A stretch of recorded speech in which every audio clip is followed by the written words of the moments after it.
that we cannot give up ego. I am, right? But we have to give up false ego, right? The false identification with the body and with matter. That we need to give up, but we cannot give up the conception of our being there, right? So, can anyone give an example? What does it mean by give up your false ego and function with your ego? Anybody would like to share from your learnings? That we need to give up false ego, but then we cannot give up ego. Prabhupada gives a famous example always is uh, the car and the driver, right? The car and the driver. Very easy to connect because you all must have come in the car. You drove the car, or there was a driver who was driving the car. So, if you're driving the car and you're in the car, so what is your identity? Am I the driver or am I the car? Yes. So, if you say I am the driver, that is real ego. And to say that I am the car, that is false ego. But when you're in the car and very absorbed in the reality of the car, I always say this, if you want to take a right turn, how much space do you need? Maybe a feet, something like that. But when you're sitting in the car, how much space do you need to take a right turn? Huh? It's more, right? When we have to function with your identity of being a car, then the need is different. Make sense what I'm saying? Right? So when you function in this world while being in the body, there are the needs of the body and mind that you need to cater to. You cannot deny those needs. Like if you're moving in the car, you cannot deny the need of the car to get the fuel, to get the lubricant and all the other things. Make sense what I'm saying? And you have to really function to keep your car in good functioning. If you're negligent, then the car's maintenance increases. If you don't get the, what do you call that, regular servicing, then the breakdown maintenance happens, isn't it? So unless you're conscious of the needs of the car, you cannot keep the car moving properly, smoothly, because you have to use it. But in course of being so absorbed in using the car, we should not consider that maybe this is the whole and soul of my life. You know, I have a small car, now I should have a big car, and maybe have a huge car, maybe have, the whole consciousness is about only the car.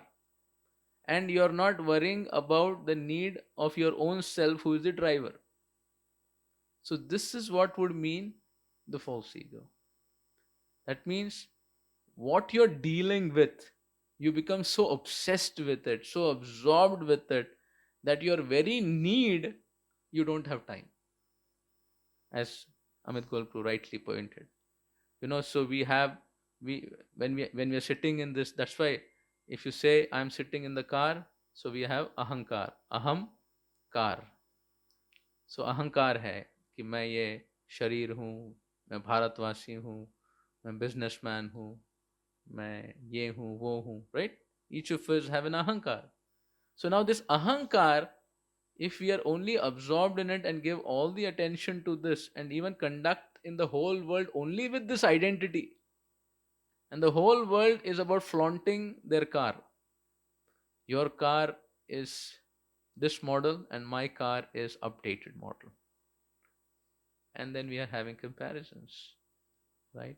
So yes, it is needed to take care of your body, take care of your mind, and people connected with your body and the responsibilities and everything. It is. But there is the journey of the driver separate from the journey of the car. Are you able to understand? Right? If we only get absorbed in the journey of the vehicle that we are sitting in, that would be called working with false ego. right? But then if you understand our journey as a driver also is there and pursue that journey, it's like, what is the first decision you need to make when you sit in the car? Where to go? After that is clear, sitting in the car makes meaningful journey. You don't sit in the car and say, the driver asks you, कहाँ जाना है sir? कहता है नहीं, चलो ना, बाद में सोचेंगे कहाँ जाना है, right? So similarly, in the world, people say, अरे पहले मजा करेंगे, मन और इंद्रियों को बहलाएंगे, और जिंदगी में क्या करना है, कहाँ पहुंचना है, अभी तो हमारे young days, right? And young days are like 60, 70. You never grow old, right? So it would not be wise. I'm not saying don't use your car for a very comfortable ride, but please understand there is a destination you need to reach. So if you're clear about the destination, then being in the car and having a good experience, no problem. But if you only focus on the good experience, but you don't focus on the destination, that you miss the point. That is what Srila Prabhupada is saying. He is not saying that you don't do your responsibilities, you don't conduct yourself. But if that is all in all in your life, and the journey of the driver and your own self, you don't have time, you don't have meaning, then yeah, obviously, when I say destination means the right destination. Today, who is thinking? If you ask anybody, if- no destination. Who is reflecting about the destination of life? They are only thinking, can I become more wealthy? Can I become more positioned in the society? This is all about the journey of the car. Where is anyone talking about the journey of the soul? At the end of the day, will the driver come out of the car or no? Right? Do you spend all your life in the car? No. Every day you get down the car, come for the program, then sit in the car and then go. And similarly, every life you sit in the car, and when the car becomes old, you go to a new car. Tatha dehantara prapti. So, false ego means you only identify with the car, spend all the energy for the car, and do not feed the driver, do not work on the destination. Right? So, as devotees, what is our destination? To go to Krishna, to reach the spiritual reality. Right? And how do we feed the driver? Yes, by devotion. The soul is satisfied by love.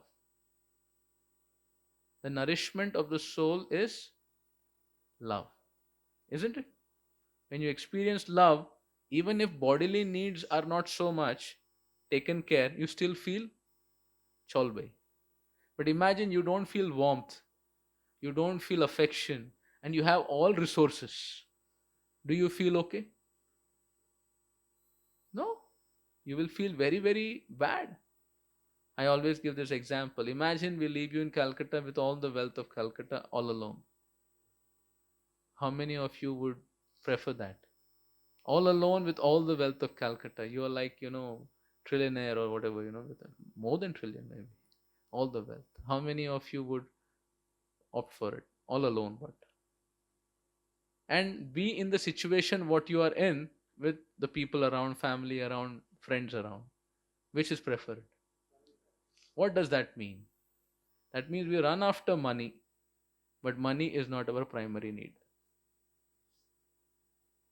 Right? Actually, spirituality makes you think much deeper about your life and know you more than yourself.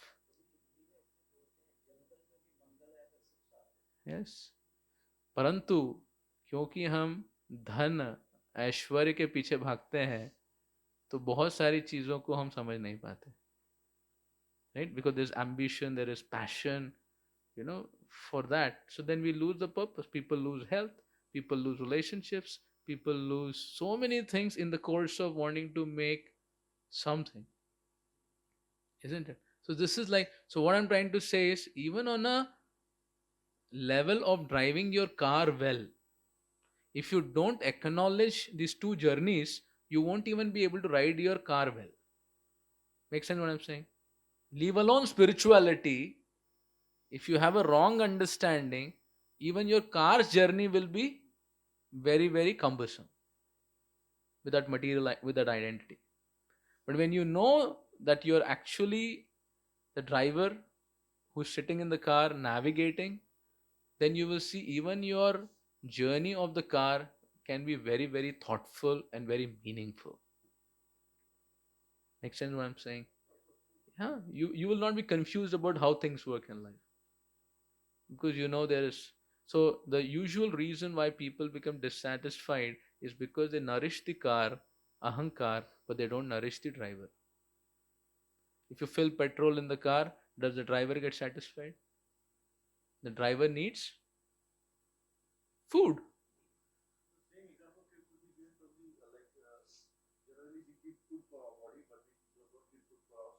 Yes. Yes. Yes. But if you don't give yourself nourishment, right?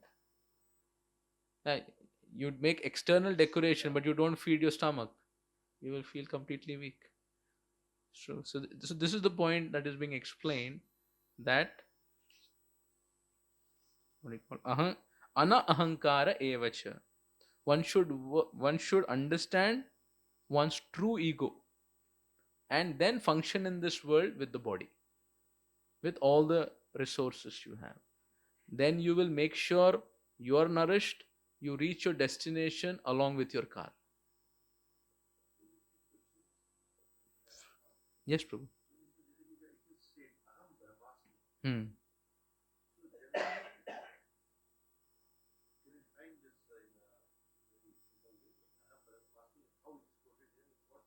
Aham Brahmasmi means, what is my identity? Aham.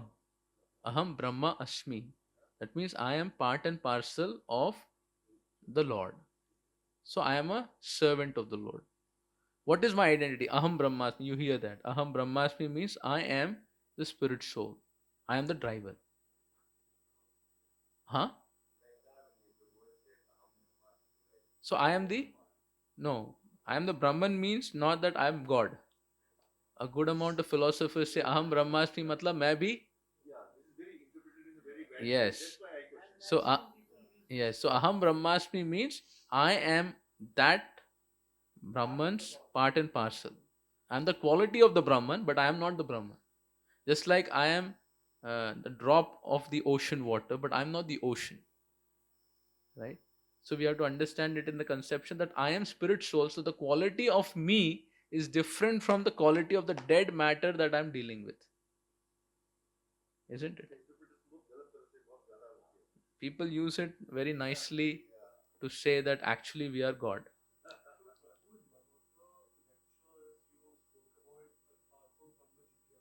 Yes. So at that place, Atato Brahma Jigyasa would mean both. It would mean to know about our spiritual self and to know about the Supreme Lord. Right?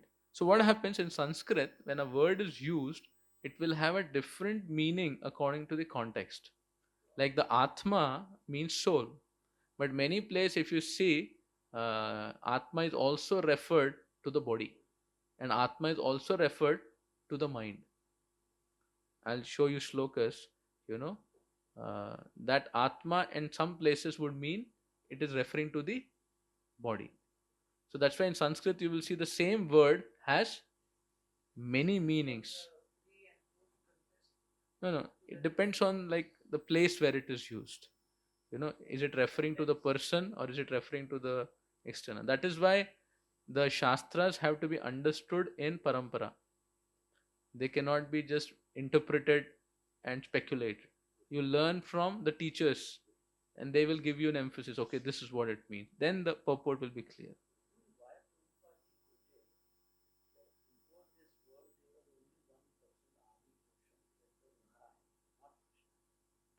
Yeah, see, point is, you know, No, Prabhupada says many things. He just does not say that because Adi Purusham always we sing Govindam Adi Purusham Tamaham Bhajami. So from Govinda everything has come. At that level, yeah, because in that sense the whole universe came from Garbhodakshaya Vishnu, right? It from that perspective at a inter immediate level it came from Vishnu, but then Vishnu is an expansion of Krishna in that way. So many places that's what I'm saying. If you speak Krishna, it is right. If you speak the immediate course, immediate source, that is also right. Yes, it's right.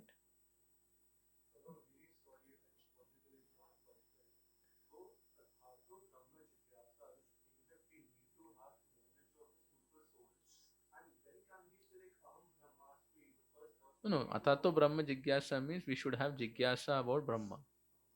So Brahma would mean the Supreme Lord. Brahma would mean the soul, which is the quality of the Supreme Lord. So it means all. That's what I'm saying. We don't have to. The Sanskrit words would always have many meanings according to the context. And so we need to learn from the realized souls what is being referred here, isn't it? Just like even in your own field of expertise, in your own subjects you study, when you just study it, take a book, do you really catch the whole import of what is being said? If you catch it from the book, then you don't need a teacher. Why would all of you go to university? Maybe you can just get the books couriered or online today available. Just read and write. Because the teacher gives you practical understanding of what that means and how to apply it practically. Then you get it. What does this actually mean? Right? After someone explains you your conception of that becomes more clear. So even the spiritual science is like that.